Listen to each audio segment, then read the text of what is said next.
Basketball fans, it's crunch time. The NBA playoffs are heating up, and every game is do or die. With the finals on the horizon, there's never been a better time to get in on the action. Right now, you can play along with DraftKings Pick 6, a fresh way to experience daily fantasy sports.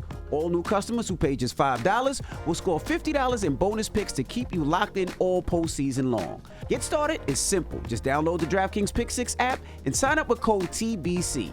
Pick at least 2 players and choose if they'll have more or less of a stat, like will they score 20 points or have 3 or more assists.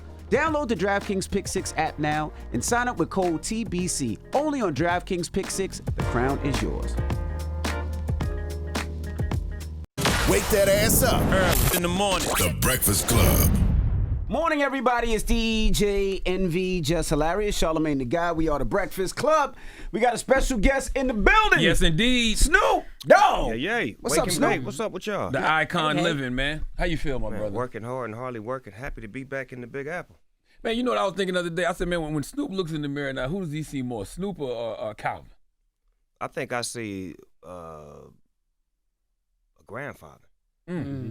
Because, like, the things that I deal with now is like I deal with grandkids, I deal with kids, and it's like a perspective that I have as far as like wisdom now. That's the part that really be throwing me off because I used to be like, I don't want to teach you or educate you, but now it's like I love doing it. It's like it's wisdom. When you get older, you get wiser, and I realize that being a grandfather is like a treat because I remember how great my grandfather was to me. Mm-hmm.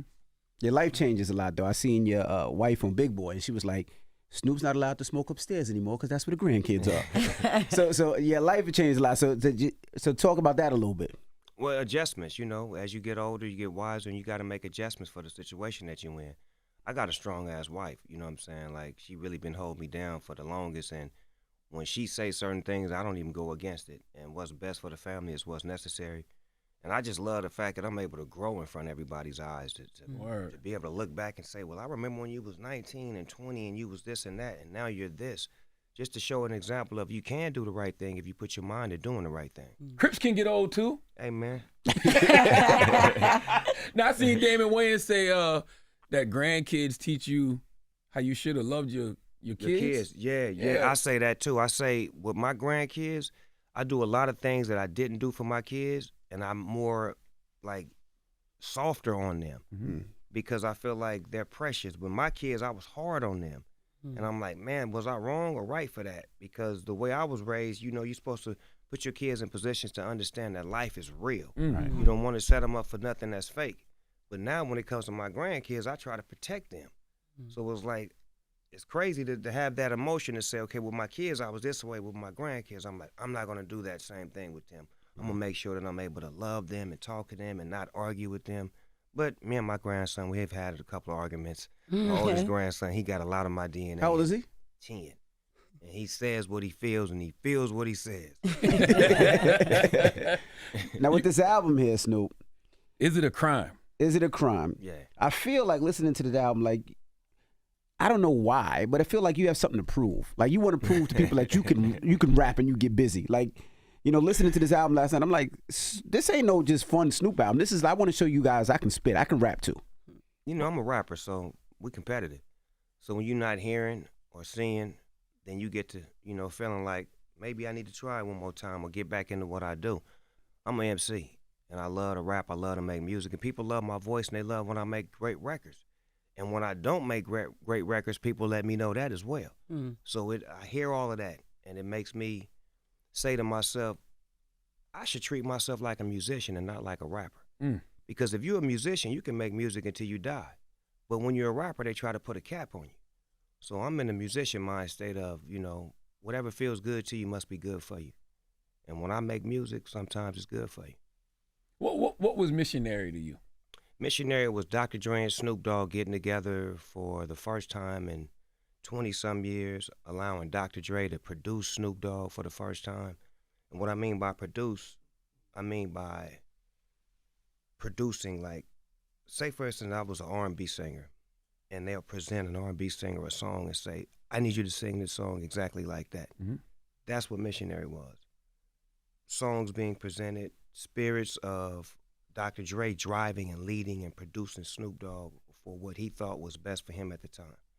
The first records that we did together, he was a producer, I was the rapper. I would rap, spit, emotion, feel. He would take that and create it and make it into what it was. This was the first time that I was not writing my own material, allowing them to take the lead. Because I believe in Dr. Dre, and when he drives, I sit in the passenger seat. And that was a project that he drove, so I got back into my seat and let him drive. Do you think y'all created an impossible bar for yourselves with the Chronic, with Doggy Style, with 2001? Absolutely. I don't think it's an impossible bar. I just think it's the times. You got to understand, when those records came out, rap wasn't popular. So he wasn't fighting against 400 rappers that was coming out with an album every day. And the sound that we had was original, and it was unique, and it wasn't no mimicking or duplicating. So you had a chance to understand what real music sounded like. There's a cloud right now where it's a lot of music that sounds alike, a lot of artists that sound alike. When I came up, it wasn't 2 rappers that sounded alike. I can name 5 that sound alike right now. And you can too. Absolutely. It's not a bad thing. It's just you was able to clearly see and hear what was great. Right now, you have to fight through so much to find out what's great. So to me, Missionary is great when you catch up to it. If you don't catch up to it, then it ain't meant for you. Yeah, it's interesting because when I hear It's the Crime, immediate slaps. Hard. You know what I'm saying? No, that's hard. Like from the time you put it on, immediate slaps. Missionary is definitely one of them ones that I think musically over time people will grow to appreciate it. Yeah, I think it's like, say for instance, with an orchestra, and then Is It a Crime is like in the hood. So, you know, but I can do them both. We can do them both because you got to look at our careers. Like, we've actually done enough to where we don't have to do anymore. Y'all don't. Y'all ain't got to do nothing. Because it's like when you do, they're going to always judge or compare it to that bar, the Chronic, Doggy Style, Chronic 2001. That's a bar that's kind of unreachable. But I don't make records to try to outdo what I did. I make records for the moment. People forget how much respect that you have for B.I.G., right? Listen to this album, and I see you taking clips and bits of here. And it makes me realize, like, damn, Snoop really respected that man's craft and really loved him as an artist. But if you knew when he was alive, he respected my craft. I'm sitting in the crib dreaming about Lil Jets and Coops, Suits, and how to sell records like Snoop. Oops. Yep. Oops. Yep. So it's mutual. Like, now it's nothing wrong with showing love. But back then it was frowned upon if I said I got love for him and he got love for me. But we didn't care. We both went on a limb and allowed people to know that I got love for this man. And I have no problem with saying that, standing on that. It is who I am, and I'm glad that I was able to do that. So it's documented, it's testimony. It is what it is. You can't fix that and you can't change that. I mean, you still the bar for a lot of rappers now, but back then you definitely had to be the bar because you sold, what, 800,000 records in your first week? Like, that was the most records a debut artist had ever sold, period, in music. But see, no rappers were doing that. Remember, that was a physical day. That's when you had to go to the store and buy and purchase and wait online. It wasn't no cloud. It was like stand in line, go get it, open it up, touch it, feel it, pass it to the home girl, let them have it, give me my thing back, like all of that.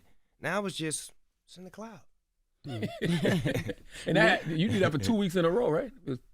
What? When you back then, you sold 800,000 one week and 800,000 the very next week or something. They told me that record did a whole lot, and then I don't even check on it, right? So now that I got Death Row Records as the owner of the label, I get numbers now. So they telling me that Doggy Style is getting close to 10 million sold worldwide. Wow. And I thought it just was going to, all right, we did 4 million, we good. I'm like, I didn't understand that it's going to keep selling and selling. And when I do this, it makes it sell. When I did the Super Bowl, it sold more when I'm doing this. So it's like those records that are timeless, if you own those records, they'll continue to make money, especially when you got TikTok and all these other little platforms where kids that take a record that's old to you, but it's new to them, and they'll bring it to life. Me and OG Snoop with Sexy. Right? I knew you was gonna go to that record. Yes. I just knew you was gonna go to that particular record. Jess. You just forget everything. Go all the way to song 15. Like, because when y'all talking about this old nigga shit, man, I want to jump into. Look at it, man. The record is called Me and OG. Damn. But I love it though. I love it. But I want to know, how did that come about? Like, how was the vibe in the studio with Sexy? Now look, Sexy Red is the homegirl. I love her to death. Yeah. Now, how we got together was she was coming to L.A. and needed a studio. And my studio was close proximity to LAX. Offered her to use the studio. When she come over, you know, my family, we don't do nothing but hospitably make you feel at home. It smells good. We got blankets, food. We got game room. So we just giving her the blue carpet treatment, and she just loving every minute of it. So I'm like, Red, let's go in the studio. We're in the studio, and we just talking, and she asking me questions about my career. Like, you know, Unc, you tight. How you be doing this and that? We get past that. I'm like, what's up with a record? She like, you want to do one? I'm like, hell yeah. Put on the track. She ain't feeling it. I'm like, damn, so I got to call all my homies that make the kind of music that she like. So one of the homies sent some beats. She listening. When she hear the beat she like, she grab her phone and she kicked them first bars off, and then she said, I'm like, oh, she really get down. She go in the booth, she spit it, I spit mine, we listen to it, and we vibing, and then she come back to the studio like a week straight, and we just bonding like uncle and niece. It's just a relationship that we building. And I don't know why I always find artists when they at this point, and I'm a part of their life, and then when they get all the way up there, it's like we've already bonded. That's what I feel like. She like my little sister. I love her. I love how she get down, how she just remind me of me. Like how she just don't give a fuck. She just bang, and she's approachable. She's lovable. Yeah. And her music is the shit. So it was one of those things where it was a moment that we captured, just because I was being hospitable to let her use the studio, and then the record came about because we just naturally connected with each other. My spirit is open. I've always been like that. I don't frown upon the new MCs, the new girls. I open up to everybody. If I don't like your thing, you'll never know it publicly. Does anybody charge Snoop to be on their record anymore, or is it one of those things that's Unc? We not charging Unc. It's like, it's a love thing with me. Like, they already know. Sometimes, like, if you got a lot of money, then I may want a little bit.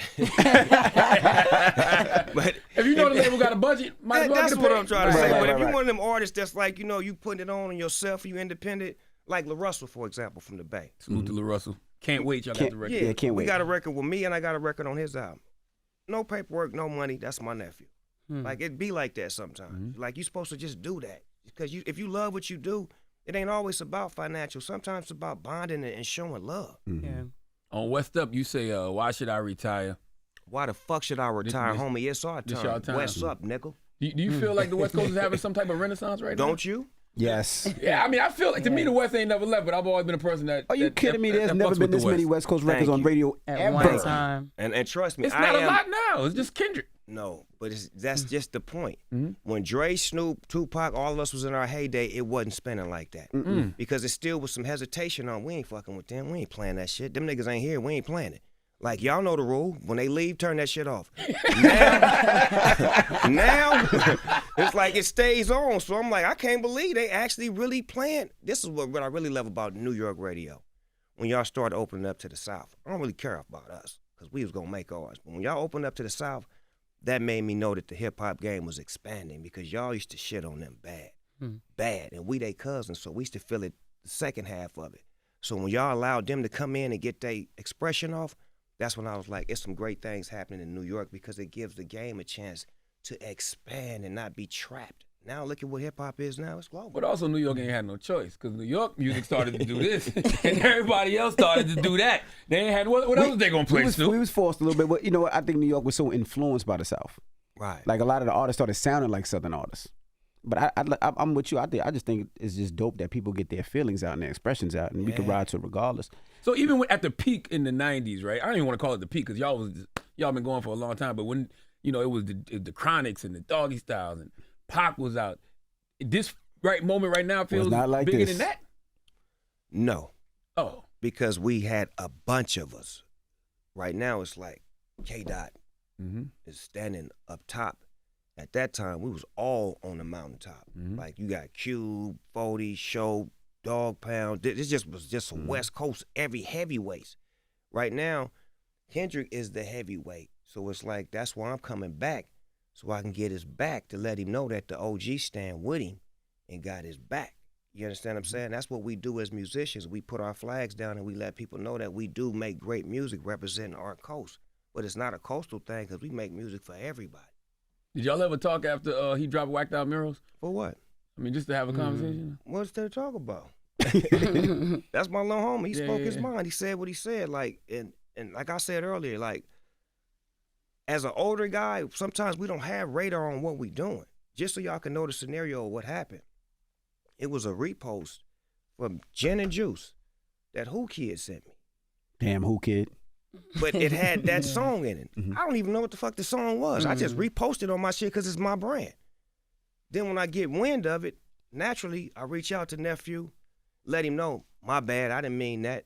And naturally, he responded the way he responded. Mm-hmm. But we family. Like, you can't have a spat or a misunderstanding with your brother, your cousin. Of and course. That's how it's supposed to be. It ain't supposed to get no bigger than that. It's supposed to be understood. What's understood don't need to be explained. See, a big dog can get checked if it's by the right person, if he got the right intellect. There's nothing wrong with being properly put in place if you out of place. That's what's wrong with half of us, that we feel like the young generation can't tell us nothing. You used to be young too. And you had a mind and you had a spirit, and sometimes the young generation can teach the old dog a new trick if he willing to listen. Now you also, on the album, you talk about Warren G catalog that you have and some new music. No, Warren Nate G. Dogg. Nate Dogg, I said Warren G. Nate Dogg.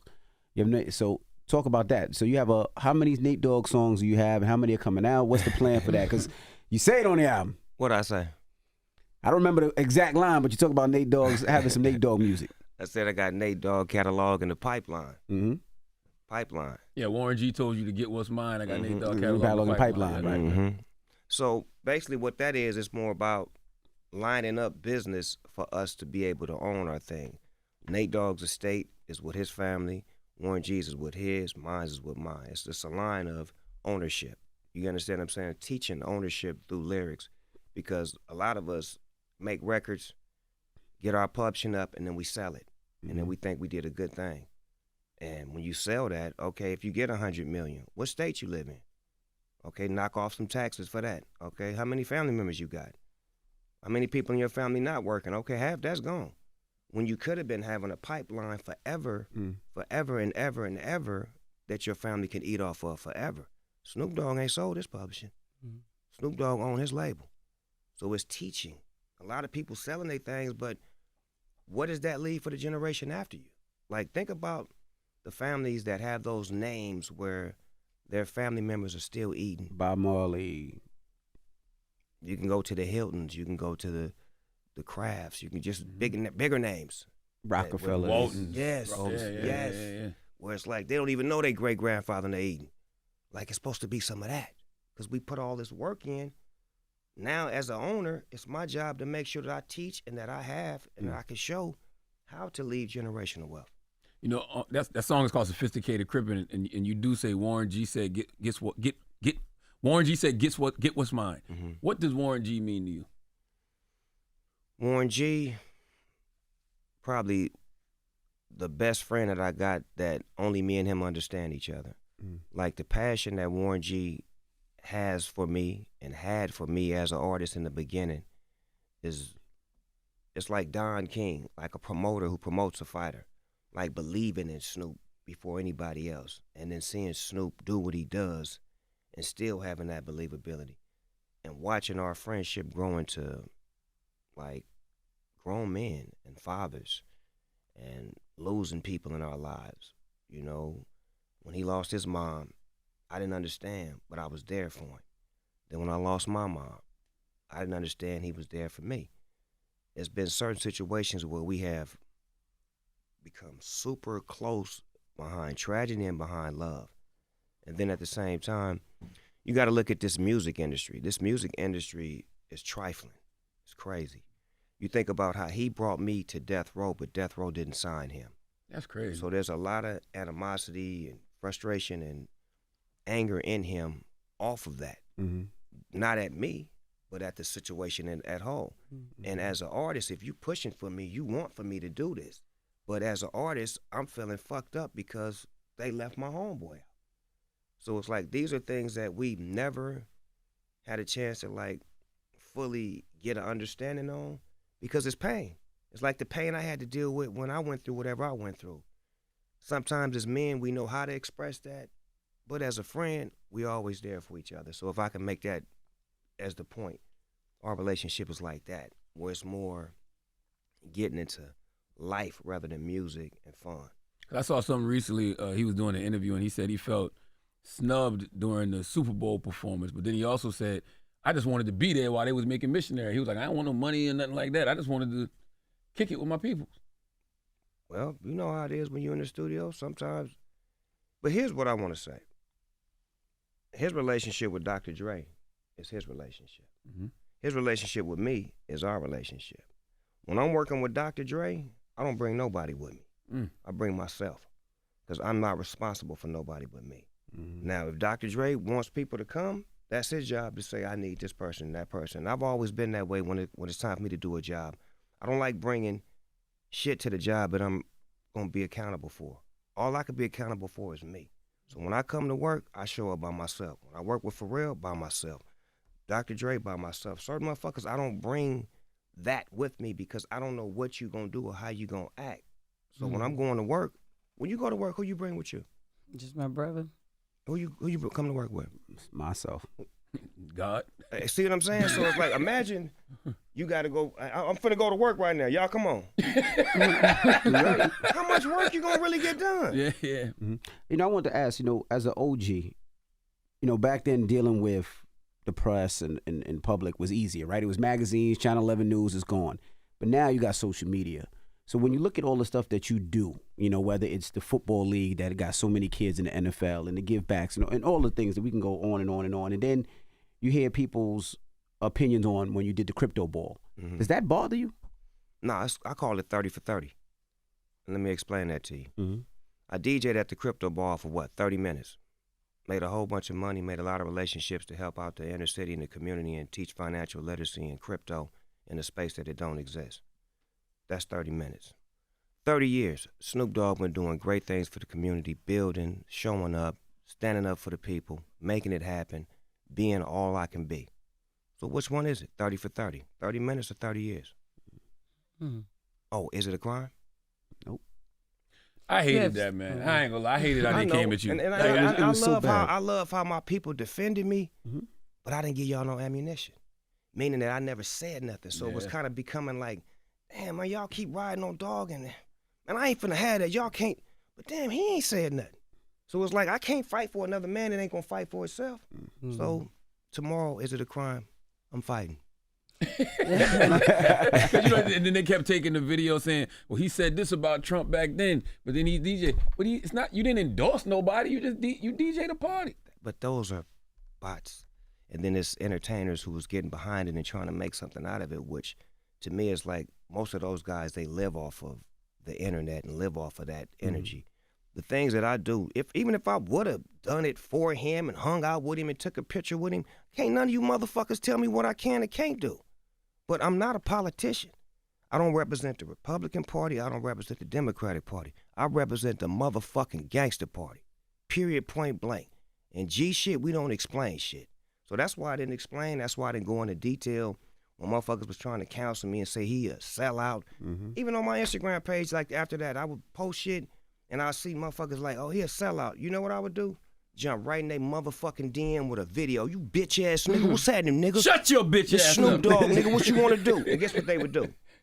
Man, I'm just a fan, man. I didn't really, I'm sorry, man. Snoop, yeah, nigga, you got me fucked up, nigga. I jump all off in your shit, nigga, and talk to you face to face. Don't hit me on no, he a sellout on Instagram or this and that, because I'm really engaging like that. You know what I'm saying? And my work should speak for me. Like, don't take my personal or my business and try to involve it in my life on who I am as a person. The things that I do in real life should matter to you more. You understand what I'm saying? Not what I do when I'm DJing or making music or doing this and that. What is he like as a real person? When you walk up on Snoop Dogg, what is his energy? What is his aura? What is that you get from me? Some people were saying that that was Trump cashing in a favor because Harry O got pardoned and you were instrumental in Harry O getting pardoned. And I mean, I don't know if that's true, but that's what the internet rumor was. The internet loved sparking things, but Trump did get Harry O out. That is a fact. That is a fact. And I performed at the Crypto Ball for David Sachs, who's been a friend of mine for 15 years, who was head of the cryptocurrency situation that was put into that position. So it was more or less a relationship that I had with Charlamagne. And Charlamagne was put into office by the president. But Charlamagne's been my friend for 15 years, and me and Charlamagne been getting money together, and we working this crypto thing that nobody know about. And then Charlamagne say, hey, dog, I got this crypto play that's gonna bring some money back to the hood. Cool, I'm with you. You helping the hood out. Not knowing that the hood gonna talk. Like, where does that part work when I'm trying to help y'all, but y'all talking? That's why a lot of times when people make it, they don't come back for that reason. It's the truth.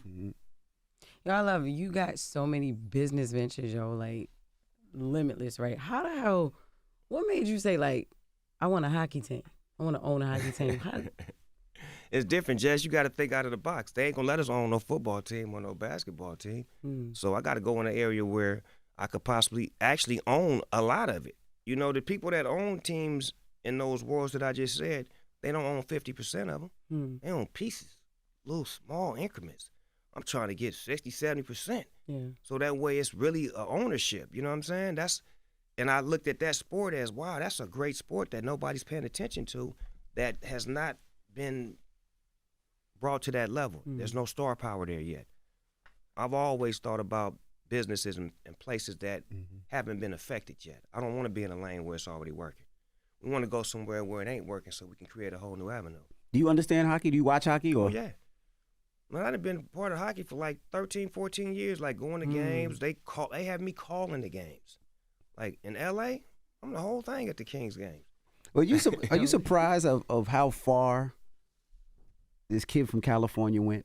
Like, it's almost like, you are a family, so we look at you as uncle. But when I seen you hosting the Olympics, Yo. I'm like, this is amazing. Yes. Like, this is, and you're talking about sports that I've never seen before, heard. So how was that experience? It's a dream come true. I'm just living my life, man. My mother put this spirit in me. She put this spirit in me as a kid to do the best things that I can do while I'm on this earth. And I understand why I'm here now. I mastered loving me and loving people. Used to be a time where I was trying to figure that out, and the moves that I made ruffle feathers because people was like, well, you supposed to be gangster, homie. Why you being so nice and so cool? But to me, that is gangster.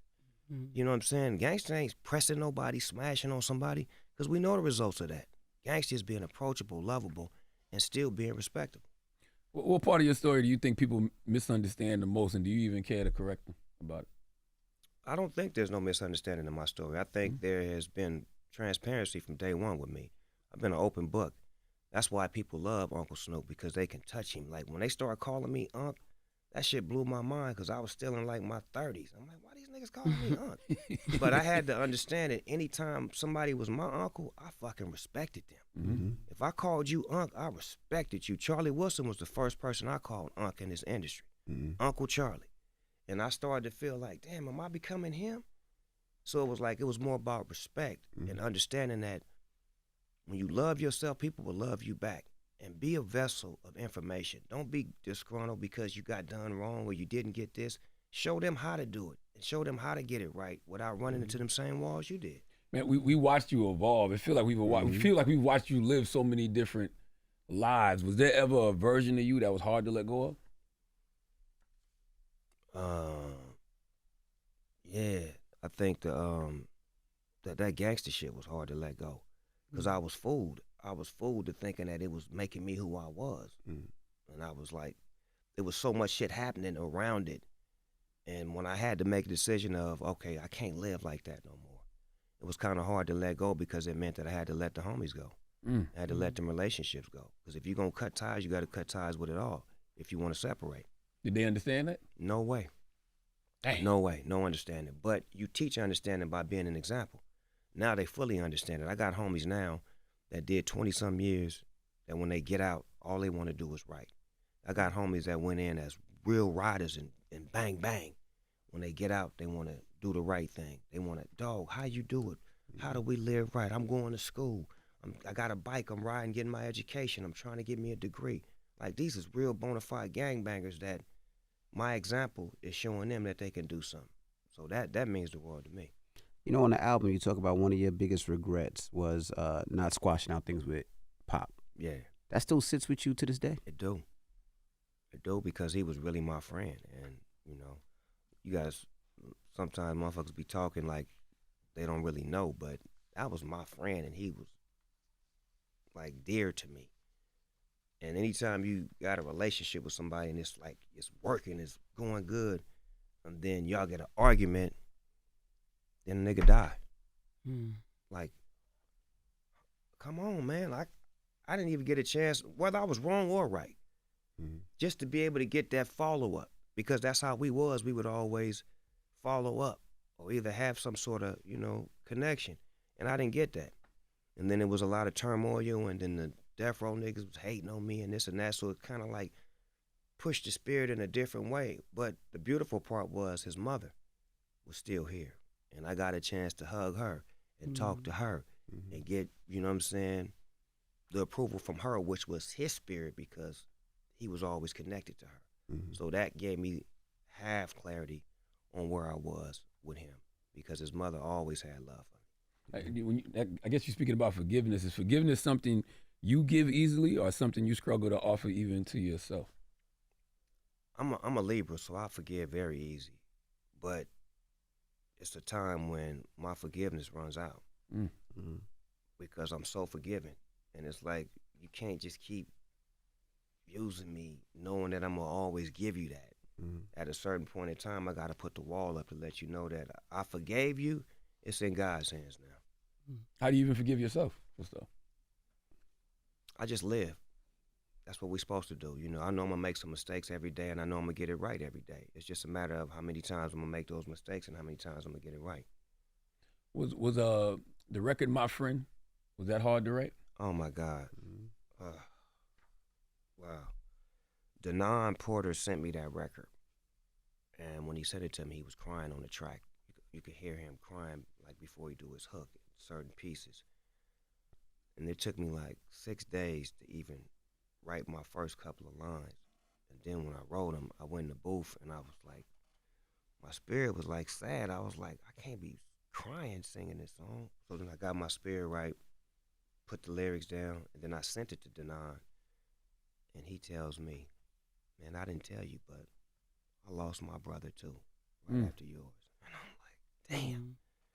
It just was like the spirit of both of us losing our brothers, me writing this lyrics to this song, and then it was the point of listening to the song.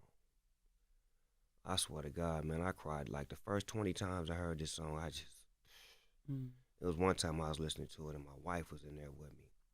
She just got behind me like I was a little baby and just was holding me and just rubbing my back. I'm like, man, this is tough. Because when you lose people as an artist, like you got to hold it in and be like, yeah, rest in peace. But that one was tough. This was my little bro. You know what I'm saying? Wanted to be like me, had him on the road with me, moving with me, all of the above. And this record, it's like when I sing it, when I hear it, it just was touching an emotion that had never been touched before. More than my mother. Like even more than my mother. And it was like, okay, I just got past the point now where I can listen to it and watch it without crying. But if the wrong people in the room, I'm going to cry. You think you'll be able to perform it? No way. No way. Damn. It's that deep. And I never thought I would make a song like that would make me cry. Nigga, you crying, nigga, off of your own song? I'm open like that. When you pause. You know you niggas be using that word. You ain't got to pause that one now. Young niggas ain't gonna get me, nigga. Pause. When you lost people like that close to you, like, do you ever feel alone? Like, because you Snoop, right? You walk in the room, you an icon, people idolize you. But when you in a room full of people, do you still feel alone because you don't have those people that was that close to you? I think it's certain, you know what? Music sparks that. Certain songs, like if these 3 words come on, I'm gone. I'm gone. These 3 words. Because when the last time that they heard him say your mother and your brother, it's like, why is you, come on, Stevie, you hurting me right now. Like that record right there, when it comes on, I don't care where I'm at. I could be in a gang meeting, a real serious gang meeting, and they be like, yeah, cuz we finna go on a mission. And do-do-do-do. Hey, man, time out, man. The meeting over with. It's one of them records, man. Has anybody ever tried to outsmoke you? Yes. And them niggas died. Like, you know how many people, Jess, you know how many people that did try to outsmoke me? It was this one girl that wanted to smoke with me, and we had like a guitar like right over there, so she smoking with me. All of a sudden, she fall, bam, and her wig is stuck in the guitar. No, man. And niggas like, help her out. We like, no, leave her ass over there, nigga. She wanted to smoke with the dog. I get challenged all the time, and my thing is, do your thing. You fucked the world up one good time. When you did that commercial, or you put on your story, your Instagram, that you will stop smoking weed. Yeah. You thought I had cancer or some shit, huh? You just thought the worst No, shit. because everybody was like, I'm not smoking no more. be. Snoop's quitting, I'm quitting. Like, I see so many people say they were quitting. Nigga, I got a call from an athlete. I ain't gonna say his name, but this nigga's a real big athlete. And nigga said, I need to know why you stopped so I can stop. Damn. I had to hit him. I said, nigga, it's promotion. Meek Mill was out there like, I'm quitting too. Everybody. Corey LeRae quit. See, that everybody lets you know quit. the dog has a strong. Absolutely. Uh-huh. You do right, they'll follow. Mm-hmm. Did they all give you the middle finger after? Like, They was mad. They was mad. But some of my businesses, like Double Dutch told me, they thought like my cannabis businesses, they was in shock because that's what a lot of money I make, and they was like, this nigga stop smoking weed.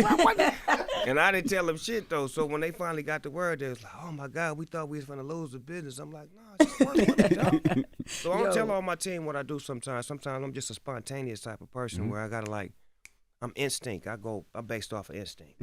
I remember I met you. I was so starstruck. This is the craziest thing, right? I met you at Kevin Hart and Jeff Flanagan had an LOL party in LA, right? And I came, it was you, your wife, just a few people. It was just you, your wife, and like 2 other people in the section. And I was just standing, I was like, oh my God, oh, Snoop. And he was like, hey, Jess, come here, what's up?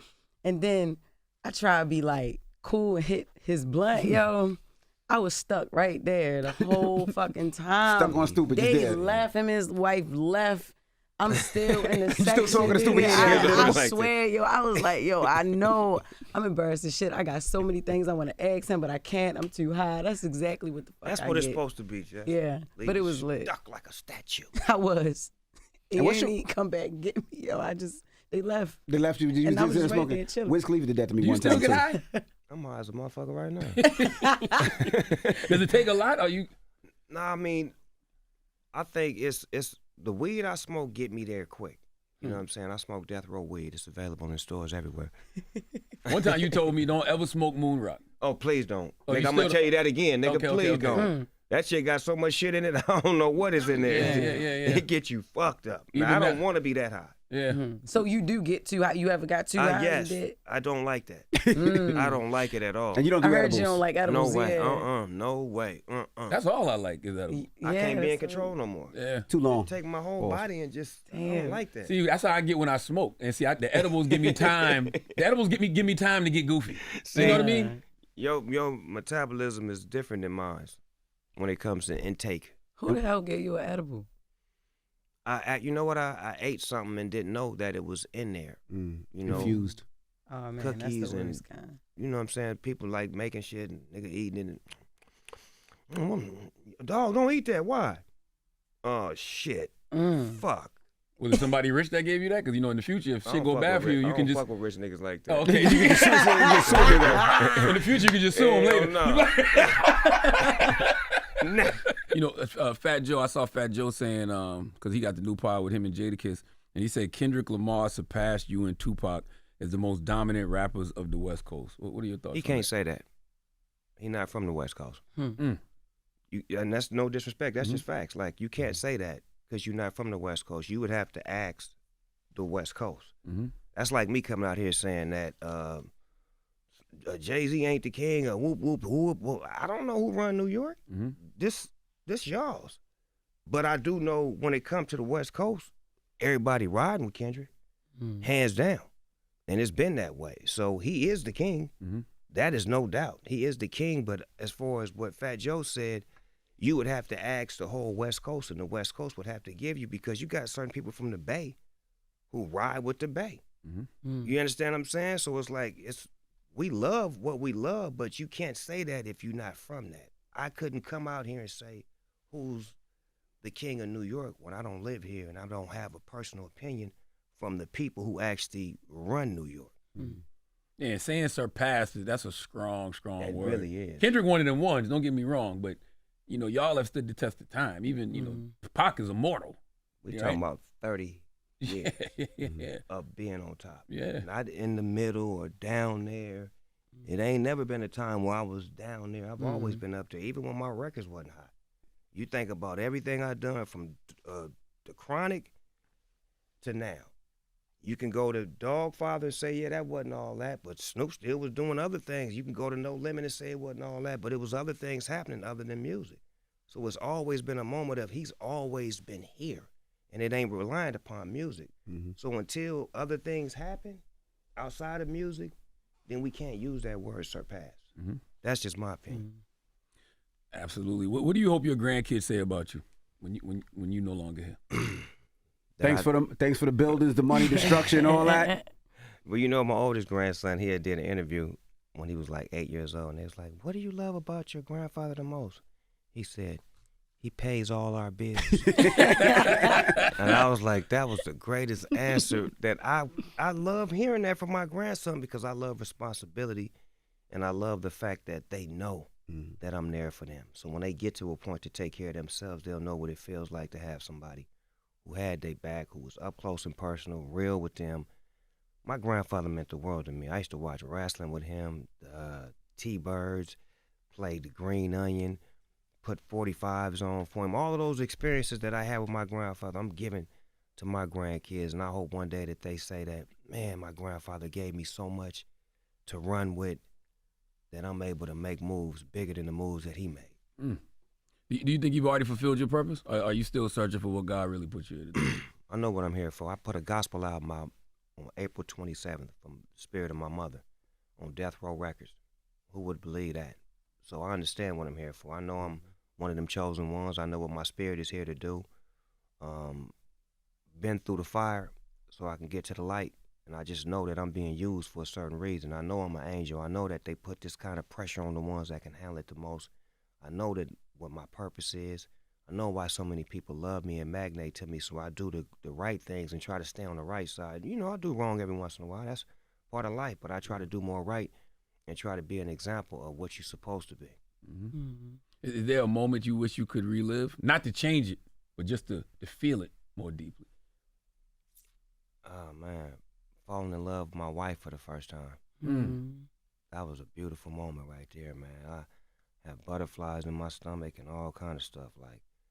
Like just that pure feeling of that, going back to that. Because after you have so much success, you forget about what regular stuff feel like. That was special, man. Just thinking, like, man, I'm going to get to do it to her. Jesus Christ. That's beautiful. Now y'all got a whole legacy. That's right. You know what I'm saying? That's right. That moment led to a legacy. Yeah, That's man. right. Well, the album is out this Friday. What you want to hear off the album? We gonna play. What you want to hear? What joint It's you want to your hear? album, man. Man, let's That play ain't You mine. Want My All with Akeem Ali. You like that? Man, that nigga cold. I thought he was Wayne at first. I was like, who is that? Wait till you see the video, nigga. I went back to the 70s on these niggas. Is it a crime? It's hard too, though. Is it a crime is hard? That's But hard. Is Akeem, he on death row? Or? Not yet. Okay. You see, I said, yeah. Yeah. He fits, though, don't he? He hard. Out the A. Oh, you from Atlanta? You didn't know that? Nah, I never heard. I literally thought it was Wayne. I'm like, that made me sound like Wayne, but I'm like, nah, that You ain't gotta Wayne. look him up. He got cold videos where he's just a player. He a cold player. Where? How'd you meet him? Sweet Lou Williams, basketball player, brought him to me. But I was a fan of him because I was watching him on Instagram do his little get down. And Sweet Lou brought him to me about 4 years ago. And we just jailed. I'm like, this nigga's a player. He's a musician. He's sharp. I like his style. I like his get down. And he ain't afraid. Like I say, I always be getting with people in the beginning. Like, I don't know how, for some reason, I find them, they find me, and then before you know it, they become Future. They become Wiz Khalifa. They become big artists. Like, I don't even know if y'all know it or not. On Future's first album, my homeboy, DJ Funky, I was in Atlanta in a hotel. He's like, man, I got this artist named Future. He wants you on the album. I said, how much you got? He said, he got $7,500. I said, bring that shit, nigga. Come over to the hotel. The nigga came to the hotel with one of these mics, nigga, and put that motherfucker up. And I was on my one knee on the side of the bed dropping that motherfucking verse of that shit. As soon as I finished, I'm like, then 5 years later, nigga, Future was the biggest nigga in the world. Yeah. And it fucked me up. It was like, damn. It's moments like that throughout my whole career where it's always been that young artist that either somebody put me in touch with or either I find them, we do something, and then look at Wiz Khalifa. That motherfucker gone. He gone. And I love it. All right. Well, So let's play both then. All right. yeah, let's get into the record. Yeah, let's Play get into the the record. Crime with October London and All right, play and then the them. third one played me and OG Snoop. Okay. Yeah, she Where's wanted some Sexy Sexy Red? Red. She want to turn Damn. around. But tell them who's on the Death Row roster now before we get into the joints. We got October London. He been up here. He get busy. Love that. I love that. Charlie Burrell out of Pasadena, R&B, old school. Jane Hancock, R&B, out of Richmond, California. Those are my rock solid acts that I stand on right now, but I have other artists that are associated with the label that will eventually get you guys' ear and attention. Don't really like speaking to things that ain't on the radar. Gotcha. You know, we don't talk about it. We like to be about it. And what I like about October is I was watching when he first dropped. And it was y'all show. And the girl was like, the Rebirth of Marvin. She's like, oh, he already done messed up. Why are you coming out with Rebirth of Marvin? That's the wrong thing. I'm like, yes, I love it. Charlamagne jumping right into where I need him to go. And the homegirl was like, but you ain't even heard it yet. And da-da-da-da-da-da-da. I'm like, yeah. See, this is what I wanted to create that because his music and his talent is going to outweigh everything. And then when I seen y'all had him on the show, I was like, Nah, he's super talented. He gets busy. It wasn't a, hey man, do me a favor. It's like, let the work speak. Like, I want to sign artists that can have that ability to make things happen without me to where, and we love to have Snoop with you. If you bring Snoop, we get an interview. Like, nah, you should be strong enough to get that on your own. And thank you, I appreciate that. That was love. He needed to see that, and he needed to feel that. Because I showed him the interview. I said, this is what you need to understand. When I gave you the title of that album, it's put pressure on you. It put immediate pressure on you, but you can handle it. Because you sound good. And the ladies say you look good, so let's work. And do you post everything yourself, Snoop? Oh, yeah, that's me. All day long? That's me. I'm a machine. 24/7? I'm a machine, nigga. Jesus. You man, I'm love like, it, too, nigga. You be like, that nigga It's be like all this. day long. That It's nigga be like something this. new. That nigga just did some more shit.